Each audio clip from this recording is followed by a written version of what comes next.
and welcome back to my channel. If you're new here, my name is Gatsununi and I talk about things that make me happy and are important to me, like this video. So in this video, here you have me barefaced, no makeup on, all of my imperfect beauty, and I just wanted to revisit a video that I did previously that talked about normalizing my regular face and how, I don't have to come on camera and always have my makeup done and feel like I'm faking it, I guess, in a sense. I can also just come on camera and be my normal self and, have my blemishes and have my birthmarks and my scars and have my, sparse eyebrows on one side and have my dark circles and my wrinkles and all these things that beauty standards want me to fix, right? They want me to buy products to fix these things. And sometimes it's good to just question where those expectations are coming from. For me, my expectation is that I'm coming on and, showing people that, in their own skin, they are just as beautiful with or without makeup. And that is a whole part of the beauty community as well. Like, there is so much importance on recognizing the inner beauty that we have within us. Like, I think my beauty comes from like my laugh and my smile and my big heart and my caring and compassion for others and my smart mind. Like, there's so many reasons that make me beautiful on the inside and on the outside. But kind of going on a tangent, I wanted to do this video because I saw a video posted recently by Salem Tovar. I'm probably mispronouncing that. I will link her video below, so check it out. It's a really good video. The title was, let me pull it up, I just had it. The title was "The Body Positivity Movement is Not So Positive Anymore." I just wanted to provide a content warning for this video and the video that I recommended, as it addresses issues of fat phobia, body image, and mental health. And please only watch if you're comfortable and don't feel like you have to. Thank you. And so she does a really good job of, not making the argument that I see a lot happening where, like, plus size people are, like, told that they're glorifying obesity and basically bullied into thinking that they are worthless, right? And because I felt that way. I felt like I don't deserve to eat because I'm so fat. Like, and that's a hard thing to sit with. And that's a hard thing to understand, that's rooted in fat phobia. That's rooted in, the society's pressures that they put on people to not be fat because being fat is wrong. And that's, like, I don't think that, but that's what society tells us, right? Through their actions, right?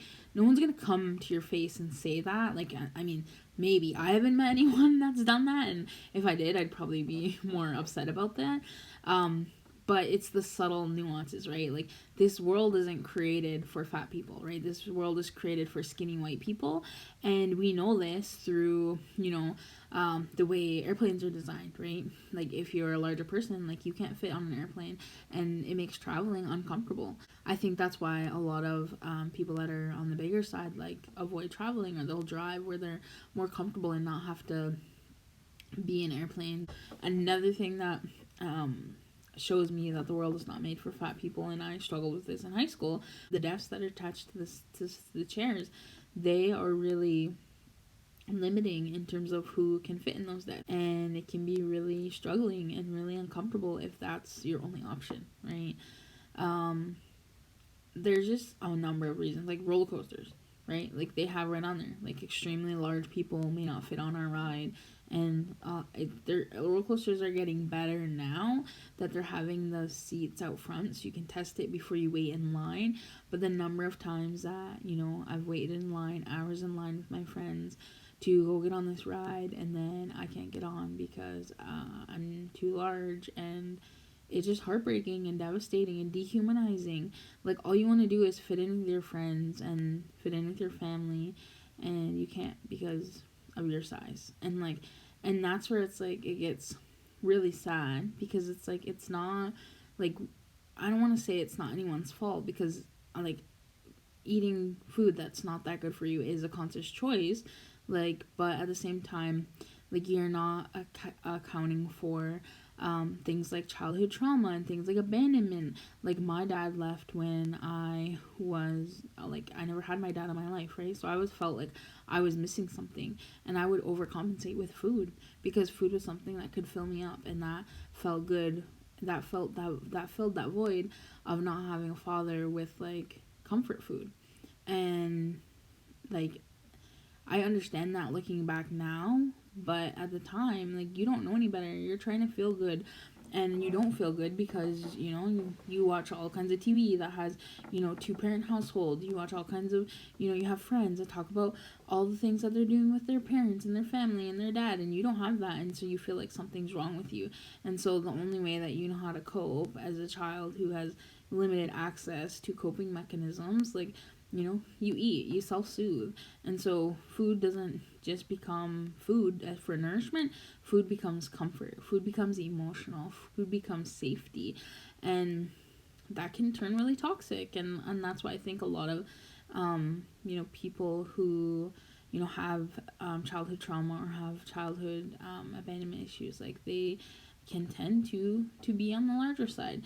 Like, I'm not saying that that's an excuse. I'm just saying that's something that we need to consider when we're so harsh to judge fat people. But in recent years, I've also, been exposed to understanding how my genetics are not, on my side. I have a lot of diseases in my family, and so I want to take my life into my hands, and I want to, work out. I want to build muscle in my body. I want to cut down on the fat in my body, and I want to, start learning how to fuel my body in a good way and to give my body nutritious meals and fuel it, and rather than, constantly hating my body. And that's where I don't have a lot of pictures like of me growing up. Like, I've learned how to dress better. I've learned how to do makeup. Like, I've learned how to, be confident in myself. Like, those are all things that I've had to go through a process of learning how to do. And it didn't come overnight, and it wasn't easy, and it wasn't something like that I just like flipped a switch and I said, okay, yeah, I know how to do makeup now, so I'm like really, beautiful and awesome. And it's like, no, it's like that's one aspect. Like, now for me, like, makeup isn't necessarily like, it's meditation in the sense that I can clear my mind, and I can do a task and create a look and feel really good about that look, or it's creative expression. It's an experiment, right? And so, yeah, I just wanted to bring this video and have some thoughts, because I don't think that by fat people just existing that we're glorifying obesity, because you're not looking at the actual root of the problem. You're just blaming fat people more. So in that sense, like, I can say that I do support the body positivity movement in terms of what it's done for people, in terms of feeling good about themselves and accepting themselves. But I think, to me, the greatest act of self-love, the greatest act of self-love in these recent years for myself has been to do the healing work, to work through my abandonment issues, to work on, being more financially responsible, and to work on healing, and to work on feeling good about myself, and knowing that, I'm gonna have bad days and I'm gonna have good days, and that's okay. My body, it can change and can morph and will adapt to what I'm feeling it with.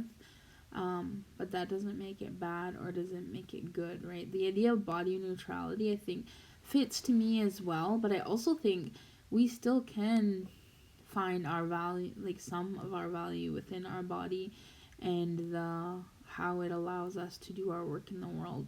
Yeah, so the premise of Salem's video was all about just like raising awareness about body neutrality, and talking about how body positivity and body neutrality can coexist, which I do agree that they can coexist, but I think there needs to be a step back from the people, the least marginalized people in the body positivity movement, to co-opt the movement and take it over, and not allow space for people of color that are plus size to